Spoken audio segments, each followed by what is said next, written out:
Olá amigos, aqui é Alexandre Figueiredo. Esta é mais uma edição do TV Linhaça. Pedimos para que vocês se inscrevam, compartilhem, dê um like, aperte o sininho e ajudem a divulgar o nosso canal, que precisa ter mais seguidores. Bom, o tema de hoje é: o Brasil de hoje lembra o Brasil de 1966. Bom, o cenário político brasileiro está bastante cauteloso e frágil ainda. Não sabemos o que a coisa vai acontecer, mas o que se sabe é que a despreocupação de uma boa parte da sociedade brasileira é preocupante. Sim, é irônico dizer que a preocupação é preocupante, a despreocupação é preocupante, né? Porque as pessoas não estão sabendo de como está dando o contexto social, político e econômico de hoje em dia.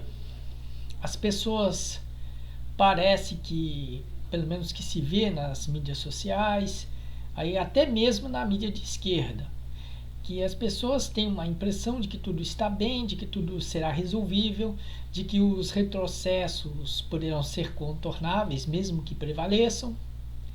Então, as pessoas parece que estão no seu recreio das redes sociais e achando que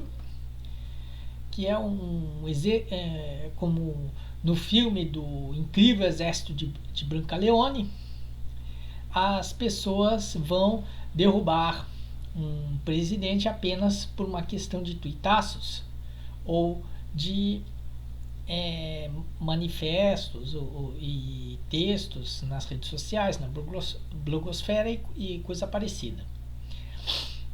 A situação lembra muito o Brasil de 1966, que estava sob o governo do general Humberto de Alencar Castelo Branco, e o segundo golpe, né, quer dizer, a segunda etapa do golpe, né, de 64 se deu em 1965, quando os generais da linha dura cancelaram as eleições presidenciais, naquela época em caráter definitivo, né, o que depois se converteu para 20 anos, né? Então cancelou toda aquela campanha de sucessão que seria polarizada entre Carlos Lacerda e Juscelino Kubitschek. Acabou para sempre e os dois políticos morreram sem realizar sequer esse desejo de voltar à vida política pelo governo federal. Então, mas mesmo assim, em 1966, quando começaram a estourar as revoltas estudantis de um lado e os protestos de artistas que constituíram o que hoje conhecemos como a moderna MPB, nos programas de TV, nos festivais da canção e nas próprias gravações em disco, né? Parecia também que o humorismo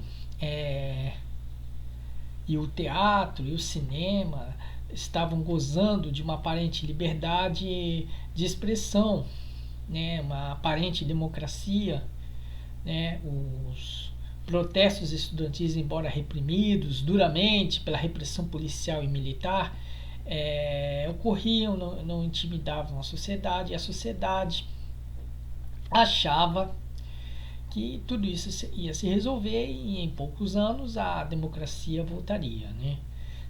Teve também a frente ampla que o próprio Carlos Lacerda e o próprio Juscelino Kubitschek fizeram, atraindo para si o apoio de João Goulart, que estava no exílio, e aí houve uma utopia de que esse movimento, de que essa frente ampla, ela iria trazer democratização do país, embora para as gerações mais jovens daquela época, nascidos nos anos 40, tinha mais ou menos entre 17 e 25 anos, 26, 27 em 66, né? Alguns nascidos no final dos anos 30, mas ainda jovens, ainda identificados com os jovens. Aí eles viam que Carlos Lacerda e Juscelino não tinham representatividade para eles, eram políticos considerados velhos, né? Mas ainda assim havia uma utopia de uma redemocratização que para os jovens se daria através da cultura, da arte, né? E é por isso que hoje se compreende por que em 2002 houve uma articulação de intelectuais vindos da mídia venal, da mídia corporativa, para promover a legalização cultural. Por quê? Porque a ideia era evitar que houvesse aqueles movimentos tipo CPCs da Uni e tipo os festivais da canção, né, para nortear a juventude e promover a conscientização política, né, inclusive penetrando nas classes populares. Por quê? Porque nos anos 60, músicos como Chico Buarque, Carlinhos Lira e Nara Leão, eles chamaram a atenção dos verdadeiros sambistas, dos verdadeiros cantores do sertão, né? Tinha João do Vale, tinha Zequete, tinha Cartola para serem redescobertos pelo público, Nelson Cavaquinho e tudo mais, né? Então, e teve casos também de cantoras que a princípio não eram necessariamente sambistas, como Clara Nunes e Bete Carvalho, que depois passaram a representar o samba autêntico, de uma maneira orgânica, de uma maneira bastante visceral. Então, para evitar que esse cenário cultural se florescesse, o que veio em 2002 através de intelectuais da mídia corporativa ou apoiados por ela, como Paulo César de Araújo, Pedro Alexandre Sanches e Hermano Viana. Esses intelectuais defendendo a bregalização, a gourmetização da cafonice, da ignorância, dos aspectos negativos associados ao povo pobre, como a pobreza, o subemprego, o analfabetismo e até mesmo uma simples falta de dentes na boca. E eles, ao gourmetizar tudo isso, toda a bregalização, eles impediram que se repetisse entre 2002 e 2014 todo aquele cenário de cultural fortíssimo que houve nos anos 60 e que deu num diálogo, às vezes conflituoso, às vezes polêmico, entre bossa nova, entre raízes musicais brasileiras e entre a modernidade pop, como se chamava nos anos 60, e que foi acolhida pelo movimento tropicalista. Então, é por isso que se vê um Pedro Alexandre Sanches na revista Caros Amigos xingando Chico Buarque de coronel da Fazenda Modelo. Eu explico vários detalhes disso, eu mostro vários exemplos no meu livro, Esses Intelectuais Pertinentes, né? E mostro, eu aponto que justamente pelo menos esse período cultural fértil de 1966, que era um grande diferencial que havia, porque nomes como Edu Lobo poderiam entrar no mainstream. Edu Lobo, até a Marília que destacava na época era outra, Marília Medalha, né? Realmente MPB, né? Então, esse pessoal todo. Então, é para evitar que um pessoal semelhante florescesse nos anos de Lula e Dilma Rousseff. Porque o discurso do suposto combate ao preconceito, que a campanha da legalização teve, foi para enfraquecer culturalmente as classes populares. Foi para enfraquecer. E aí, com a legalização, o povo ficaria culturalmente mais fraco, com aquela glamorização toda. É lindo viver na favela, é lindo trabalhar na prostituição, é lindo ficar no subemprego, é lindo ver uma pedra caindo, né, em cima do barraco que foi construído com muito sacrifício durante anos. é lindo uma enchente acabar com todos os bens, com todos os bens que se comprou com tanto sacrifício. Então a brigalização era isso, era o mito da pobreza linda, da pobreza maravilhosa, que os intelectuais de 2002 para 2014 fizeram uma grande campanha. Agora eles estão lavando as mãos.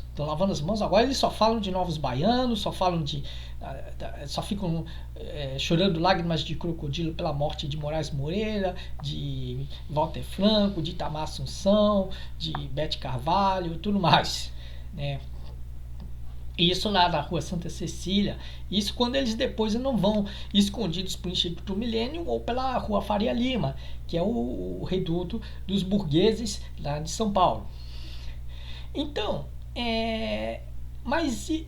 então, diante dessa crise toda, o pessoal faz vista grossa e vemos um cenário muito frágil, muito estável. Por quê? Porque temos um presidente completamente terrível, chamado Jair Bolsonaro. Um presidente terrível, que não deveria ter sido eleito, mas foi eleito e por condições completamente bizarras, das quais essa sociedade acomodada, que fica feliz com essa acomodação toda, deixou ocorrer. E não só a direita que votou em Jair Bolsonaro, a direita moderada, a extrema-direita, tudo mais, mas as esquerdas que deixaram ele ganhar. Então, aí agora, desde o golpe político de 2016, há uma parcela da sociedade brasileira que acha que está tudo bem, que estamos vivendo momentos felizes, que estamos vivendo momentos de grande criatividade, tudo mais. É uma ilusão, é uma versão piorada da ilusão que havia em 1966, porque lá em 1966, pelo menos tínhamos uma cultura forte. Tínhamos uma cultura forte e tínhamos idealismo. E olha que a passeata dos 100 mil, que ocorreu em junho de 1968, ela repercutiu bem. Foi um movimento muito forte e mesmo assim o país caiu cerca de 6 meses depois no AI-5, no obscurantismo violento do AI-5, que ceifou milhares de vidas, de forma direta ou de forma indireta. E aí as pessoas ficam com essa ilusão toda de que tudo está bem, e hoje está uma situação perigosa. Temos a pandemia que já está matando quase 80 mil pessoas e contaminou 2 milhões de brasileiros.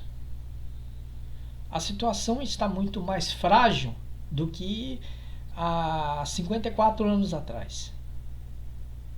E as pessoas não percebem isso. As pessoas acham que está tudo fácil. Tem uma parcela da sociedade que, apesar de admitir que os problemas existem, são inúmeros e são graves, as pessoas vêm com aquela impressão de que tudo vai se resolver. Mas assim, cruzando os braços. É claro que os problemas vão se resolver, mas vai ser com luta e vai ser com o reconhecimento dos problemas enquanto problemas. Não é ficar cruzando os braços e achar que os problemas se resolverão como se fossem dissolver em pó. Não vão. A situação do Brasil está gravíssima, desde que o Michel Temer assumiu o poder. E as coisas foram piorando. E o Brasil foi caindo. E as pessoas deixando isso acontecer, mesmo as esquerdas. Aliás, inclusive as esquerdas, que passaram pano nessa intelectualidade neoliberal que defendeu a brigalização e agora posa, agora de tropicalista triste e tudo mais. Ai, desculpa se eu peguei pesado na MPB e tudo mais. Agora eles estão pedindo desculpas, lavando as mãos, dizendo que não defenderam o Brasil brega, né? Ficaram tristinhos porque os bregas que eles apoiaram são, em grande maioria, apoiadores de Jair Bolsonaro. E eles foram fazer propaganda desses bregas bolsonaristas na mídia de esquerda. Carta Capital, Caros Amigos, Revista Fórum. E aí deu no que deu. Temos agora um cenário que não é para as pessoas dizerem que está maravilhoso, que está alegre. Não é hora de ficar pulando que nem criança no parquinho, feliz, conversando com os passarinhos. Não é hora disso.